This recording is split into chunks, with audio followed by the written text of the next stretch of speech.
Brilliant work on this turnaround plan. Your vision saved us. I watched the investor clasp Wade's shoulder like they were old friends celebrating something monumental. The handshake lasted too long. The smile was too wide. Wade leaned back in his chair with this relaxed confidence that made my chest tighten. 14 people in that room, every single one of them, looking at him like he'd just pulled the company back from the edge of collapse. And maybe he had if you asked him. If you asked anyone in that moment. But I knew different. 3 months. That's how long I'd spent rebuilding their expansion model from scratch. 3 months of 16-hour days while Wade left every Thursday at 2 for his standing tea time. 3 months of running projections until my brain felt like mush, of finding the holes in their international growth plan that were bleeding money faster than anyone wanted to admit, of mapping out a step-by-step approach to stop the hemorrhaging and actually turn things around. The numbers were mine. Every single calculation. The projections showing which markets to abandon and which to double down on mine. The risk mitigation strategies that would save them from another disaster, all mine. I'd even color-coded the spreadsheets so the board could follow along without getting lost in the data. Wade had contributed exactly 2 things: his name on the presentation file and his ability to show up on time. Thank you.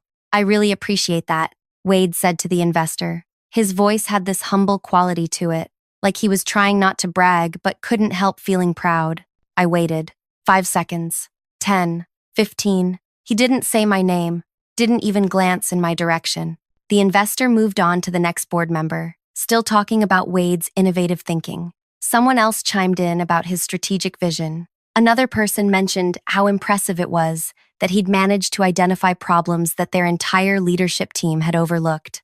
Wade just nodded along, taking it all in, soaking up praise for work he couldn't have done if someone held a manual to his head and read it out loud. I sat there in my chair, fingers laced together in my lap, watching this whole thing unfold like I was outside my own body, like I was watching it happen to someone else. But it was happening to me. The meeting wrapped up, people started gathering their things, shaking hands, making small talk about lunch plans and upcoming holidays. Wade stood up, buttoning his jacket, chatting with one of the board members about golf courses in the area. I reached up and unclipped my visitor badge from my shirt. The plastic was warm from being against my body for the last 2 hours. I set it down on the table, right between the 2 water pitchers someone had brought in earlier. Then I stood up. I'm done here. Effective immediately. The room didn't go quiet, that's not what happened. But people stopped mid-sentence. The board member Wade was talking to looked over at me with this confused expression, like I'd just started speaking another language. My boss, Orson, took a step toward me. What are you talking about? I'm resigning. Right now. I'll send you something in writing by end of day, but consider this my official notice. Wade finally looked at me, really looked at me, and I saw it there, in his expression, this flicker of panic that he tried to cover up real quick. Let's talk about this outside, Orson said, already moving toward the door. There's nothing to talk about. I walked out, just turned and left, while they all stood there, trying to figure out what had just happened. I didn't run, didn't storm out, just walked at a normal pace through the building, got in my car, and drove home. My name is Kaya, and that was the day I stopped letting other people take what was mine. Orson started texting within 20 minutes. Then the messages turned into calls. I let the first few go to voicemail, but by the 17th attempt, I picked up just to make it stop. You're overreacting, he said. No, hello, no asking if I was okay. Just straight into telling me I was wrong. He was just accepting praise for the team. That's what team leaders do. Team leaders, I repeated. Wade's a team leader now? You know what I mean. He was representing the work you both did. Both did. Orson, tell me one thing Wade did on that project, besides spell check the title page. Silence on his end, long enough that I almost thought the connection dropped. It's more complicated than that, he finally said. Wade has relationships with those investors. They trust him. That matters in these situations. So I do the work and he gets the applause because people like his personality better? That's not what I'm saying. Then what are you saying? More silence. Then, sleep on it. Don't make any rash decisions. We can figure this out tomorrow. I hung up. Here's what nobody tells you about quitting in a moment like that. The rest of your day feels really strange. I went home and sat in my living room for an hour, not watching anything, not reading anything, just sitting there thinking about every other time something like this had happened. Smaller versions of it. Wade taking my ideas in team meetings and rephrasing them like they just occurred to him. Wade's name appearing first on project reports I'd written 90% of. Wade getting invited to leadership dinners while I stayed late, finishing work that had both our names on it. I'd told myself it didn't matter, that the work spoke for itself, that eventually people would notice who was actually producing results. But they hadn't noticed. They just kept praising Wade. That night, I updated my professional profiles. Not with some angry post about what happened, nothing like that. Just quietly updated my experience, my skills, the specific projects I'd worked on. I made sure every turnaround strategy I'd developed was listed under my name, with details about the outcomes. Then I went to bed. The next morning, I woke up to 3 messages from people I'd never met. Investment managers, at different groups. They'd seen my profile updates. They'd heard about the turnaround model I'd built, and they wanted to know if I was available to help with their struggling acquisitions. At first, I thought maybe Orson had sent them my way as some kind of peace offering. But when I talked to the first one, he mentioned he'd been trying to track me down for weeks after hearing about my work through industry contacts. "We've got a similar situation," he told me. "Company that expanded too fast, burning money in the wrong markets. I heard you're the person who knows how to fix this kind of thing." "Where did you hear that?" "People talk. Your model's been making the rounds in our circles. Everyone wants to know who built it. Not Wade's name, mine." Before I continue further, thank you for listening to my story. It means everything to have you here. If you're listening while commuting, working, or just taking a moment for yourself, I see you. Drop a comment and let me know where you're listening from. I'd love to know where in the world you are. Now back to the story. By the end of that first week, I had 7 different investment groups asking me to consult on their failing portfolios. They didn't want someone to just patch problems. They wanted someone who could look at a broken expansion strategy and rebuild it from the ground up. That was my specialty, the thing I'd gotten good at over years of fixing other people's messes. I started saying yes, 1 project at a time, at first, then 2 at once, then 5. The work was intense, but in a different way than before. Instead of spending months on a single project while someone else got celebrated for it, I was spending weeks on each one, getting paid what I should have been making in a year, and getting thanked by the actual decision makers who knew exactly who'd done the work. Orson kept trying to reach me, less frequently as the days went on, but still, he'd send messages asking if I'd reconsider, saying they really needed me back, that things weren't the same without me. I didn't respond. Wade tried exactly once. A single text message that said, "I hope there's no hard feelings. You're really talented and I'm sure you'll do great things." I blocked his number. 6 weeks after I walked out of that investor meeting, my situation had completely changed. I was working with 11 different investment portfolios, making more money than I'd thought possible, getting recognized by name when I walked into meetings. People listened when I talked. Nobody interrupted me to rephrase what I'd just said. Nobody's name appeared on my work except mine. And then Orson's name showed up on my phone again.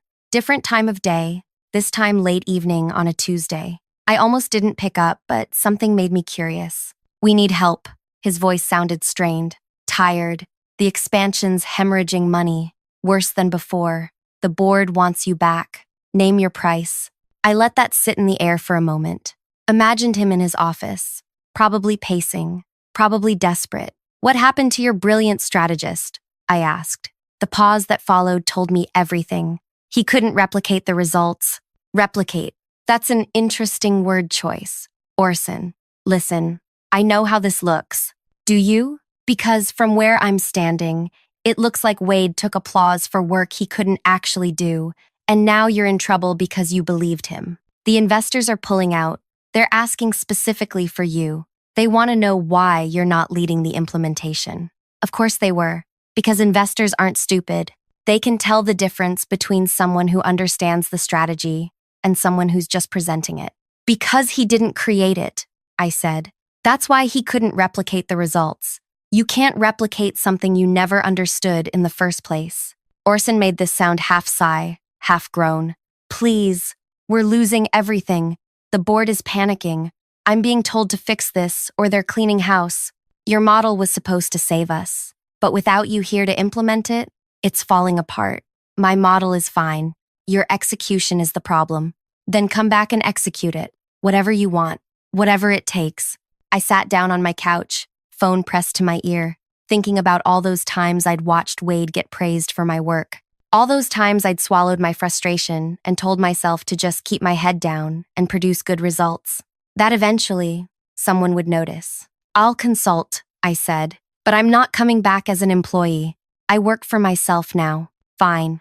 Whatever. Name your terms. 4 times my old salary, and that's the consulting rate, not annual. You're paying me what I'm worth now, not what you decided I was worth before.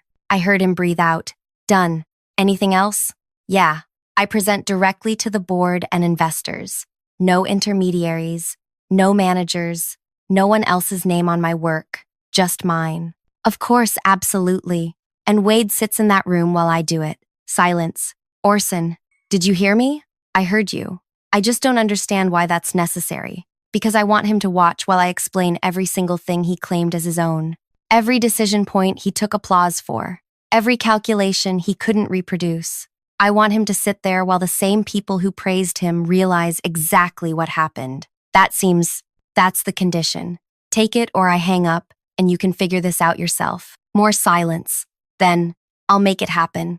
We set the meeting for 2 weeks out. That gave me time to finish up my current projects and prepare for what was coming. Those 2 weeks felt longer than the previous 6 combined.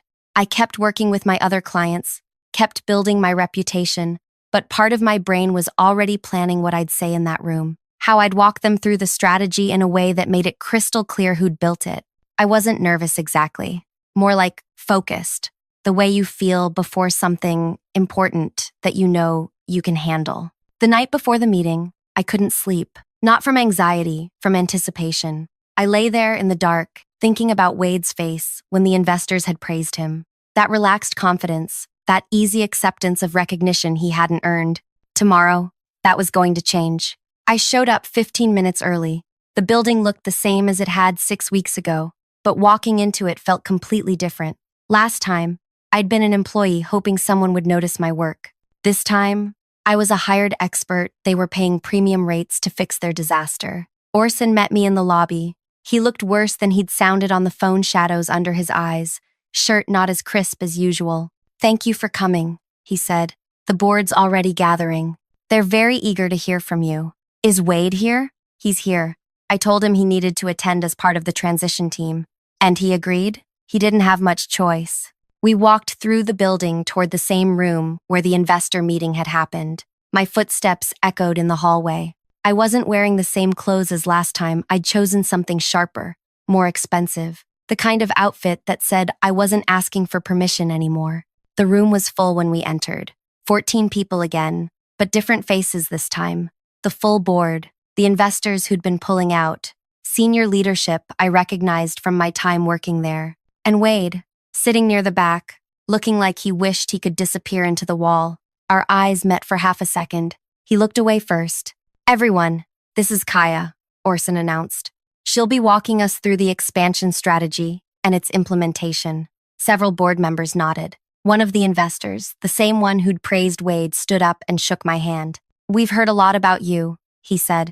People in the industry speak very highly of your work. I appreciate that, I said. Everyone found their seats.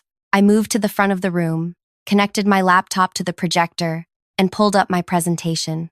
3 months of work, distilled into a format that would take 3 hours to properly explain. I didn't rush, didn't summarize. I walked them through every single part of it. Started with the initial assessment, how I'd identified which markets were draining resources without generating returns. Showed them the analysis I'd run on their expansion timeline. The specific points where decisions had been made without adequate data. Explained exactly how I'd rebuilt their model from the ground up. This section here, I said, pointing to a particularly complex projection, required understanding the local banking regulations in 4 different countries. I spent 2 weeks just researching compliance requirements, because one mistake here would have meant legal exposure worth millions. One of the board members leaned forward. Wade, did you help with this part? I didn't look at Wade, kept my focus on the board member. I worked on this section alone. It required specific knowledge of international finance law. Wade stayed quiet. I moved to the next part. the risk mitigation strategies, the market-by-market breakdown of where to pull back and where to invest more heavily, the timeline for implementation that would minimize disruption while maximizing recovery. The key insight here, I explained, was recognizing that the problem wasn't the expansion itself, it was the pace and targeting. You'd moved into markets that required 3 to 5 years of relationship building before profitability, but you were expecting returns in 18 months. That mismatch was killing you. The same investor who'd praised Wade was taking notes now, really engaged, asking questions about specific data points. How did you identify which markets had the longer timeline? He asked. Historical analysis of similar expansions in the same regions, cross-referenced with local economic reports and competitor performance. It took about 40 hours of research, but once the pattern became clear, the recommendations followed naturally. Another board member spoke up. And the implementation plan? How confident are you that this will work? The model's sound. The issue you've been having is execution. The strategy requires someone who understands not just what to do, but why each step matters and how they connect. You can't follow it like a recipe. You have to understand the underlying principles, which is why it wasn't working, one of the investors said slowly, realization dawning. We thought we could just follow the plan, but without understanding the reasoning behind it. It falls apart the moment you hit an unexpected variable. I finished, which you did, multiple times. I glanced at Wade then, just briefly. He was staring at his hands, jaw tight. The presentation continued. Hour 2, hour 3. I answered every question, clarified every confusion, walked them through scenarios and contingencies, and alternative approaches if certain assumptions proved wrong. By the end, the energy in the room had completely shifted. The investors who'd been ready to pull out were talking about moving forward. The board members were asking about implementation timelines. Everyone was focused, engaged, understanding exactly what needed to happen. This is exceptional work, the lead investor said. I have to ask, when we were here 6 weeks ago, we were told this was Wade's strategy. Can you clarify the collaboration process? The room got very still.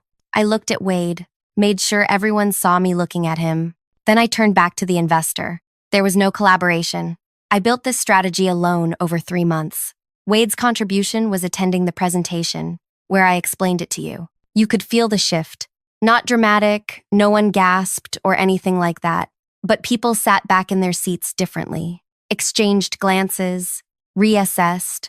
The investor who'd shaken Wade's hand 6 weeks ago looked over at him now. Is that accurate? Wade opened his mouth, closed it, opened it again. I mean, we worked as a team. Answer the question, one of the board members said. Did you develop this strategy? I was involved in the project. That's not what I asked. The silence stretched out. Wade's face had gone red. Not from anger, from embarrassment, from being cornered in front of people whose respect he'd been borrowing without earning. No, he finally said. I didn't develop it. Nobody said anything for a moment. Then, Orson cleared his throat. Wade, I think we need to have a separate conversation about this. I think we all need to have that conversation, the lead investor said. His tone wasn't angry, just matter-minded, like he was recalculating everything he'd thought he knew. We made investment decisions based on our assessment of your leadership team's capabilities. If that assessment was inaccurate, we need to understand why. Wade shifted in his seat. I never said I created it myself. You all just assumed. You accepted praise for it, I interrupted, kept my voice level. When that investor told you it was brilliant work, you thanked him. You didn't correct him. You didn't mention my name. You let everyone in that room believe you'd done something you hadn't done. It was a team effort. Stop saying that. One of the board members cut him off. Older woman, sharp eyes. We've heard enough. Kaya, let's talk about moving forward with implementation. What do you need from us? I spent the next 30 minutes outlining exactly what had to happen. Which markets to exit first. Which teams needed restructuring. How to communicate the changes to local staff without causing panic. What metrics to track weekly versus monthly. Who needed to be making which decisions. They listened. Really listened. Asked smart questions. Took notes. Wade sat there the entire time. Not contributing. Not speaking unless directly addressed. Which he wasn't. When the meeting finally wrapped up, people came up to thank me individually, shook my hand, told me they were relieved to have me involved. asked when I could start the implementation process. Wade left without saying goodbye to anyone. Orson caught up with me as I was packing up my laptop. That was intense, he said. That was honest. I know, and you're right. About all of it. He rubbed his forehead. I should have paid closer attention to who was actually doing the work. I let the optics fool me. Yeah, you did. We're going to make changes. Wade's being moved to a different role. Something where he can't claim ownership of other people's work. That's your decision to make. I'm just here to fix the expansion problem. Still, I want you to know, we're taking this seriously. I zipped up my laptop bag. Good. Send me the implementation timeline, and I'll build out the week-by-week plan. We start in 3 days. Over the next 8 weeks, I worked with them on execution. Not as an employee, as an independent expert they were paying premium rates to access. I came in twice a week, met with the relevant teams, checked progress, adjusted strategies when real-world variables proved different than projected. The turnaround started showing results within a month. Markets they'd exited, stopped draining resources. Markets they doubled down on, started generating the returns I'd projected. The investors stopped talking about pulling out and started talking about additional investments. Wade, meanwhile, got transferred to a different division, something to do with internal operations, where he'd have clear deliverables and no ability to take ownership of collaborative work. I heard through people still working there that he'd requested a transfer to a different city within 4 months. Couldn't handle seeing the company recover using a strategy everyone now knew he hadn't created. I didn't feel bad about that. But here's the thing, nobody tells you about moments like this. The satisfaction isn't just in proving you were right. It's in building something that lasts beyond the confrontation. Because while I was implementing the turnaround for my old company, my other consulting work kept growing. The 11 portfolios became 17. Then, 23. Investment groups started reaching out before their companies hit crisis mode, wanting preventive assessments, wanting someone to look at their expansion plans before they committed millions to strategies that wouldn't work. I started turning down projects, not because I couldn't handle them, but because I realized I didn't have to say yes to everything anymore. I could choose work that interested me, work with people who respected expertise, work where my name stayed attached to what I built. 6 months after that presentation where Wade sat in silence, I was working with clients in 9 countries, making more in a month than I'd made in a year at my old job, getting invited to speak at industry events about turnaround strategies and international expansion models. People knew my name now.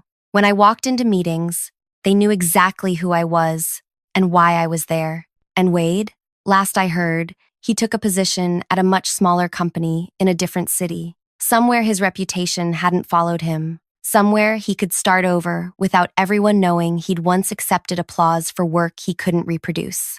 I didn't keep tabs on him deliberately. Information just filtered back through mutual contacts. The industry's smaller than people think. One afternoon, about 8 months after everything went down, I got a message from someone I didn't recognize.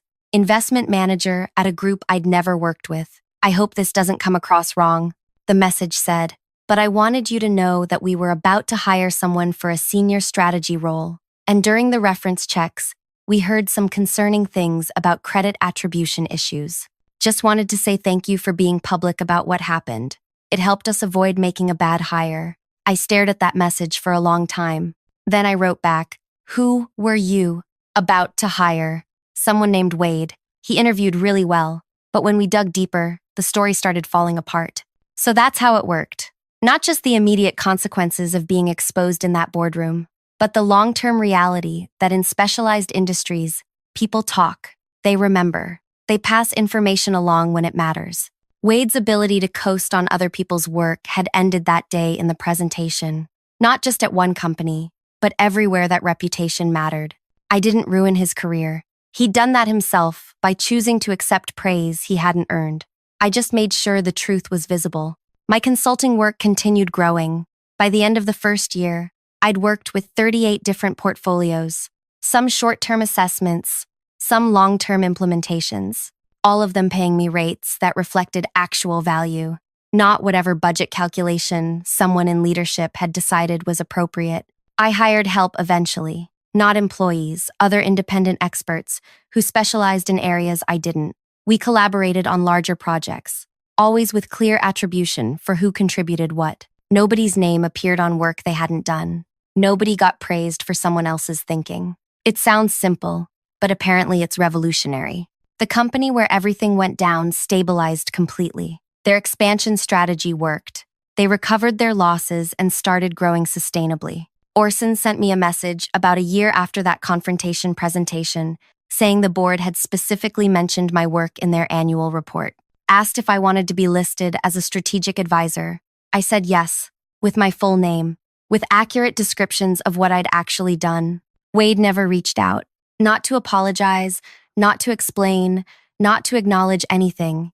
And honestly, I preferred it that way. Some people never develop the self-awareness to understand what they did wrong. They just move on and hope nobody remembers. But people remember. 2 years after I walked out of that investor meeting, I was keynoting at a major industry event, talking about turnaround strategies and sustainable growth models. 700 people in the audience. Questions afterward that showed people had really understood the material. As I was leaving the stage, someone stopped me. Older man, investor type.